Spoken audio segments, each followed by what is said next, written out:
আজকে যেহেতু সন্ধ্যাবেলা হয়ে গেছে তো তাড়াতাড়ি, সো একটু ক্ষুধা লাগলো। চিন্তা করলাম কি খাওয়া যায়। ফ্রিজ করে দেখলাম ফ্রিজের ভিতরে একটা ড্রিঙ্ক আছে। তো সেই ড্রিঙ্কটা আমি খেয়ে নিলাম।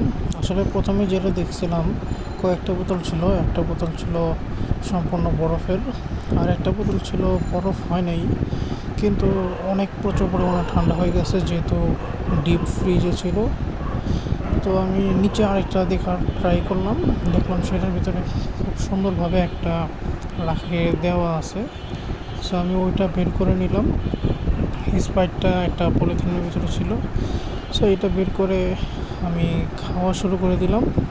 প্রথমে দেখলাম এটা মোটামুটি ভালোই ঠান্ডা আছে। আসলে এটা যদি একদমই নর্মাল হয় বা একদম অতিরিক্ত ঠান্ডা হলে একদমই মজা লাগবে না। সো এটা মোটামুটি খাওয়ার উপযোগীর মতো ঠান্ডা ছিল। সো এটা আমি খাওয়া শুরু করে। আসলে এই ধরনের ড্রিঙ্ক আমার কাছে খুবই ভালো লাগে। ড্রিঙ্ক আমার কাছে খুবই প্রিয়, যে কোনো ধরনের ড্রিঙ্ক হতে পারে সেটা। বাট ড্রিঙ্কের ভিতরে যদি আর একটু স্পেসিফিকভাবে বলি, সেটা হচ্ছে আমার স্প্রাইট সবচাইতে প্রিয়, সবচাইতে পছন্দ। আসলে ড্রিঙ্ক খাওয়ার একদম পারফেক্ট সময় হচ্ছে বা মজাদার সময় হচ্ছে যখন আপনি পোলাও, বিরিয়ানি, কাচ্চি যখন এগুলো খাই, তখন ড্রিঙ্ক খাওয়ার একটা পারফেক্ট সময়, বা বিকেলে নাস্তা করলে ড্রিঙ্ক খাওয়ার একটা পারফেক্ট সময়।